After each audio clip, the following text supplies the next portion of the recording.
नमस्कार, मैं हूं संजीव कुमार और आप देख रहे हैं नेशन भारत।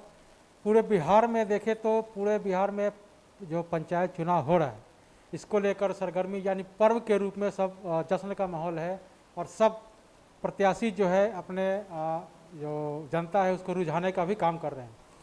अब बात करते हैं कि यहाँ पे जो चुनाव हो रहा है, मुखिया पद के लिए हो रहा है, जिला परिषद के लिए हो रहा है, सरपंच है, वार्ड सदस्य है, इसके अलावा आपको बता दें कई और पद हैं जिसको लेकर चुनाव हो रहा है।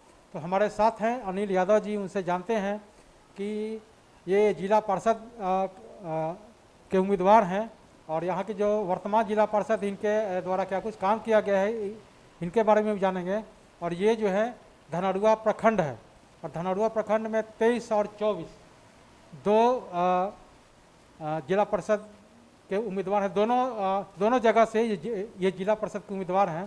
तो जानते हैं इनके द्वारा कि क्या कुछ इनका मैनिफेस्टो है और इनके द्वारा जनता इन पे क्यों भरोसा करे, ये जनता के लिए क्या कुछ करेंगे, इन सारी बातों पे हम इनसे डिस्कस करेंगे। पहले तो नेशन भारत चैनल में आपका स्वागत। बहुत आपका स्वागत है चैनल का। आप ये बताइए कि आप जिला परिषद के उम्मीदवार हैं, दो जो जिला परिषद क्षेत्र है 23 और 24 से, तो आप इन दोनों में क्या कुछ मैनिफेस्टो लेके आए हैं, क्या कुछ जनता को आश्वासन देने का काम करेंगे?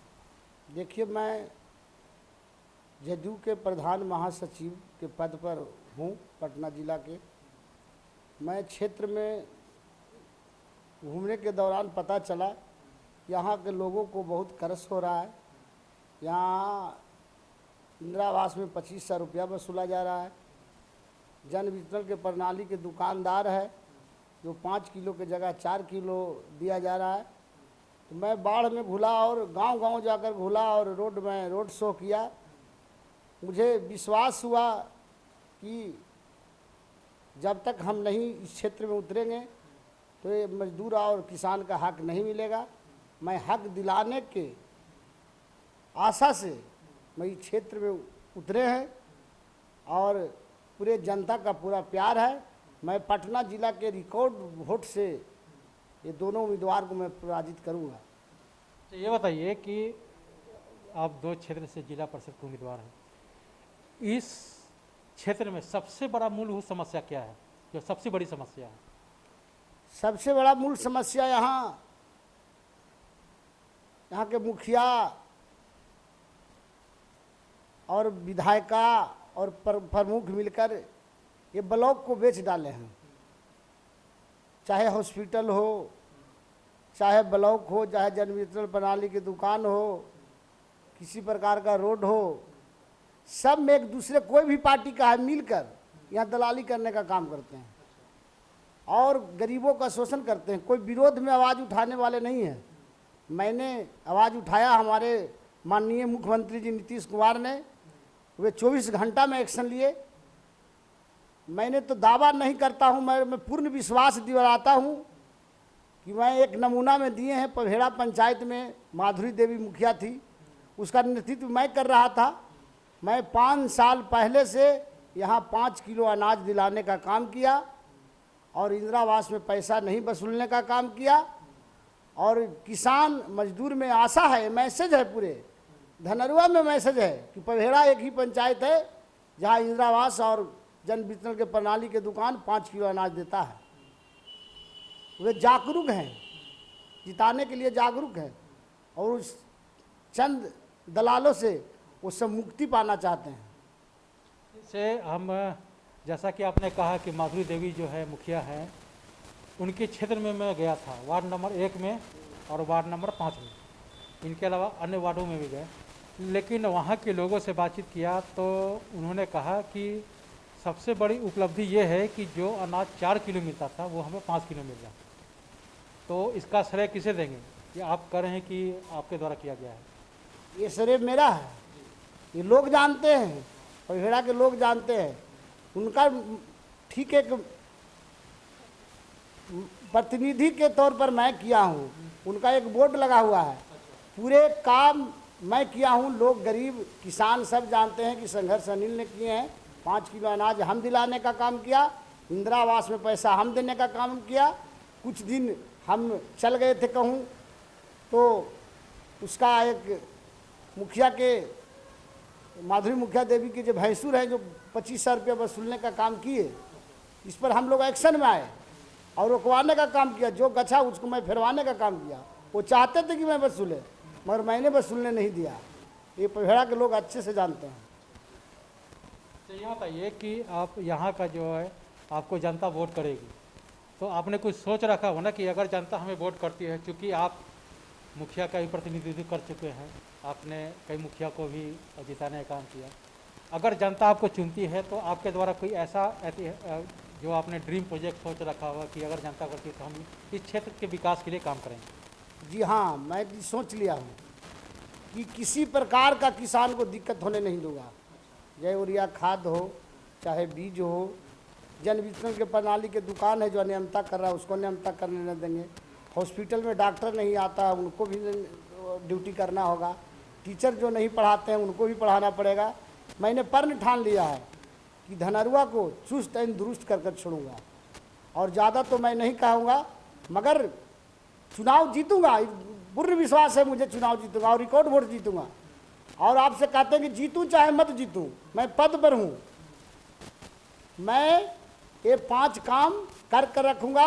मैं चाहता हूँ कि जातिवाद से उठकर, जैसे हमारे मुख्यमंत्री 3% है, हम लोग 11% है, त्यों भी उनका फेस पर वोट मिलता है।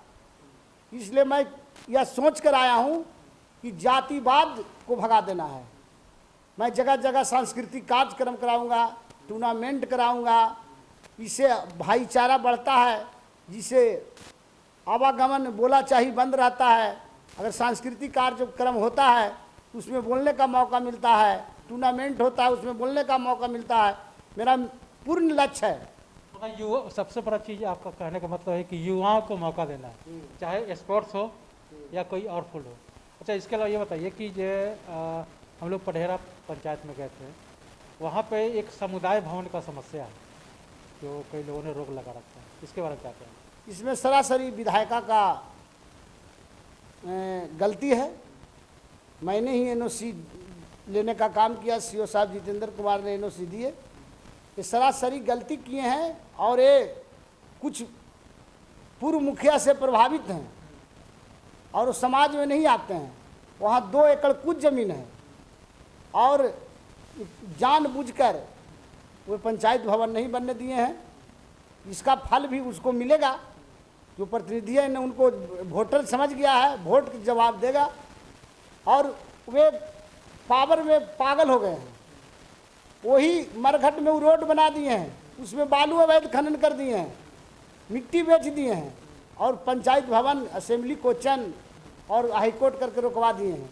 अंतिम सवाल आपसे ये है कि इस क्षेत्र के विकास को लेकर आपका कोई ड्रीम प्रोजेक्ट है जो आपने सोच रखा होगा कि अगर जनता हमें वोट देती है, पूर्ण बहुमत से वोट देती है, तो इस क्षेत्र में सर्वोपरि जो है क्या बोलते हैं विकास का जो है ड्रीम प्रोजेक्ट में क्या होगा आपका?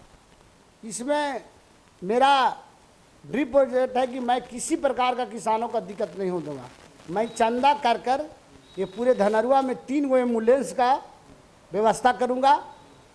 और आपसे बार बार बोल रहे हैं कि जन वितरण प्रणाली का दुकान का भी 5 किलो अनाज देना होगा।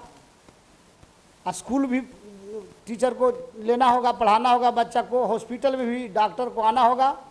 मैं किसी प्रकार का दिक्कत और किसी प्रकार का समस्या किसान मजदूर चाहे बड़े अमीर लोग हों, मैं किसी अमीरी गरीबी के रूप में देखना नहीं चाहते हैं। दोनों को एक साथ बैठाकर खिलाने और बैठने बुलाने का मैं काम करूंगा। नीतीश सरकार का कहना है कि जितने भी शिक्षण संस्थान है वहाँ पे जैसे साइकिल योजना है, पोशाक योजना है, तो यहाँ पे महिलाओं के लिए कोई कॉलेज है या नहीं है? अगर इसके लिए क्या करें? यहाँ महिला के लिए कॉलेज नहीं है, मगर मैं सरकार से निवेदन करूँगा और मैं चुनाव के बाद मैं एप्लीकेशन दूंगा, फैक्स करूँगा, जाकर मुख्यमंत्री से भी भेंट करूँगा। यहाँ महिला के लिए हम शिक्षा का उपाय अलग से करूँगा। और मैं एक स्टेडियम का मांग भी करूँगा कि एक स्टेडियम बनाया जाए धनरुआ में, या जहाँ लड़के लोग खेले, लड़की लोग भी खेले और भाईचारा बढ़े। तो आपने सुना कि इनका एक ड्रीम प्रोजेक्ट है कि यहाँ पे एक महिला कॉलेज भी होना चाहिए, ताकि शिक्षा के लिए जो दूर दराज जो यहाँ की लड़कियाँ जाती हैं उनको शिक्षा के लिए कहीं दूर दराज नहीं जाना पड़े। यहाँ पे एक महिला कॉलेज भी व्यवस्था किया जाएगा। इसके अलावा खेल स्टेडियम का भी व्यवस्था किया जाएगा ताकि यहाँ पे जो युवा वर्ग हैं खेल के प्रति जागरूक हो सके और यहाँ पे यानी लड़के और लड़कियाँ दोनों उस स्टेडियम में जाए, शिक्षा का जो खेल है इसका प्रशिक्षण प्राप्त करें और स्टेट और नेशनल लेवल पे वो जा कर के इस जो ये धनरूआ प्रखंड है इसका नाम रोशन करें। इसके अलावा जो इस क्षेत्र में सबसे बड़ी समस्या ये है एक सरकारी भवन जो जिसको मिनी ब्लॉक बोलते हैं, उसका एक समस्या फंसा हुआ है। अगर जनता इनको वोट देती है तो उस समस्या का भी समाधान करने का काम करेंगे। तब चलते हैं दूसरे पंचायत में और वहाँ के लोगों से बातचीत करते हैं कि वर्तमान मुखिया के द्वारा क्या कुछ काम किया गया है, क्या आराम किया गया है। इसके अलावा ये तो मैं नहीं बता सकता हूँ, ये बातें जो है वहाँ की जनता बताएगी कि उनके द्वारा क्या कुछ काम किया गया है। तो अपने नेशन भारत चैनल को समय दिया इसके लिए बहुत बहुत धन्यवाद। बहुत बहुत धन्यवाद आपको भी है।